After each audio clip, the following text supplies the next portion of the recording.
فَيُقَالْ بِإِسْتِغْفَارِ وَلَدِكَ لَكَ۔ آقا فرماتے ہیں اللہ رب العزت کی جانب سے اس بندے سے کہا جائے گا سنو، یہ میں نے تمہارے لیے جو کچھ بھی کیا ہے یہ تمہارے بیٹے کی مغفرت کی دعاؤں کی برکت سے کیا ہے۔ تمہارا بیٹا میری بارگاہ میں تمہارے لیے مغفرت کی دعائیں کر رہا ہے، اس کی برکت سے میں نے تمہاری مغفرت فرمائی ہے۔ میرے بھائیوں، اگر والدین دنیا میں ہیں تو ان کی خدمت کرنے کی کوشش کیجیے۔ حضرت تقریر کر رہے تھے، انہوں نے ایک بات بیان کی، مجھے بھی بڑی اچھی لگی کہ کالی پنیوں میں سامان لے کر ہم گھروں میں گھستے ہیں کہ ہمارے ماں باپ نہ دیکھ لیں، ہم اپنے بچوں کو دے دیں۔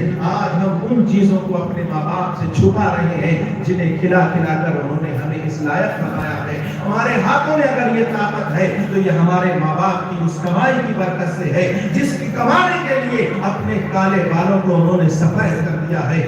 آج ہمارے پیروں میں اگر یہ طاقت ہے یہ اسی کمائی کی برکت ہے جس کمائی کو ہمارے ماں باپ نے اپنے دن رات ایک کر کے کمایا ہے اور ہمیں کھلا کر ہمارا پیٹ بھرنے کی کوشش کی ہے۔ انہوں نے کبھی یہ نہیں دیکھا کہ مئی کا مہینہ ہے یا جون کا مہینہ ہے، انہیں اگر فکر کی تو اپنے بچوں کی پرورش کی فکر کی۔ انہوں نے جون کے مہینے میں تپتی ہوئے صحراؤں میں گرم گرمی کے اندر کام کیا ہے اور ہمارے پیٹ بھرنے کی ہے۔ جاڑے کی سخت راتوں میں اور کوہرے کے دنوں میں انہوں نے ہمارا پیٹ بھرنے کے لیے کام کیا ہے اور اسی کو کھا کر ہم پلے بڑے اور اتنے بڑے ہوئے آج کما کر ہم لا رہے ہیں تو اسی ماں باپ سے چھپا کر لے کر جا رہے ہیں۔ اور جب وہی ماں باپ دنیا سے چلے جاتے ہیں تو 25 طریقے کے پھل ان کی وعدیہ کرتا ہے۔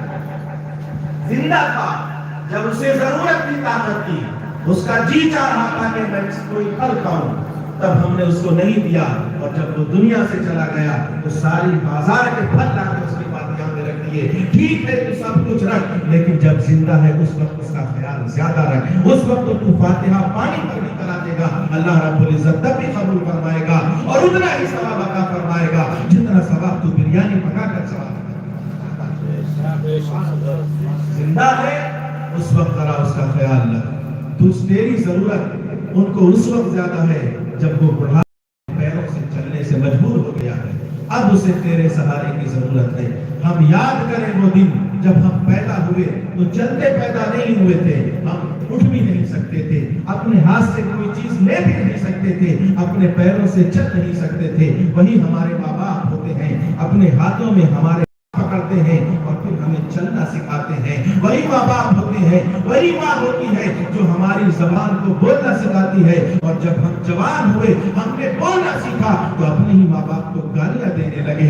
جس زبان کو ان ماں باپ نے بولنا سکھایا اسی زبان سے ہم ان کو گالیاں دینے کی کوشش کرتے ہیں۔ خدا کا خوف کریں، اللہ سے ڈریں، یہ نہ سوچیں کہ اس کا حساب کتاب نہیں ہوگا، اس کا آپ کو زبردست حساب دینا پڑے گا۔ آپ یہ نہ سوچیں کہ کل قیامت میں صرف نماز کا حساب ہوگا، صرف روزوں کا حساب ہوگا، صرف حج اور زکات کا حساب ہوگا، نہیں، آپ کو اس کا بھی حساب دینا پڑے گا۔ ماں باپ کے ساتھ آپ کا سلوک کیسا تھا، آپ نے ماں باپ کے ساتھ سلوک کیسا کیا ہے، آپ کو ہر ایک بات کا حساب دینا ہوگا، تب کہیں جا کر آپ کا چھٹکارا ہوگا۔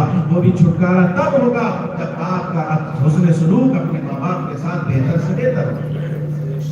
درود پاک پڑھ لیں، اللہم صلی علی سیدنا و شفیعنا مولانا محمد مبارک وسلم۔ 5 منٹ میں میں اپنی بات ختم کروں۔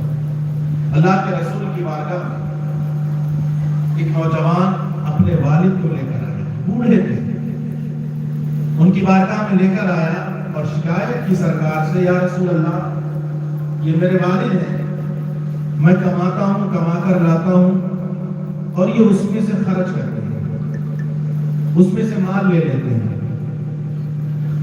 سرکار یہ سنا تو سرکار دو جہاں صلی اللہ تعالی علیہ وسلم نے ان بوڑھے شخص سے ارشاد فرمایا، کیا آپ ایسا کرتے ہیں؟ کیا اس کے مال سے مال لیتے ہیں؟ تو انہوں نے کہا ہاں، میں اس کے مال سے مال لیتا ہوں، لیکن وہ بھی میں اس کے لیے بچوں پہ خرچ کر دیتا ہوں، مجھے اپنی ذات کے لیے کچھ نہیں چاہیے، میں جو کچھ اس سے حاصل کرتا ہوں یہ ہے کہ جو میرے پیٹ کے لیے ہوتا ہے میں وہ بھی اس کے بچوں پر خرچ کرنے کی کوشش کرتا ہوں۔ جب یہ بچپن میں تھا، جبکہ سرکار ان بوڑھے سے یہ باتیں کر رہے تھے، اللہ رب العزت نے حضرت جبریل علیہ السلام کو بھیجا کہ جا کر پیارے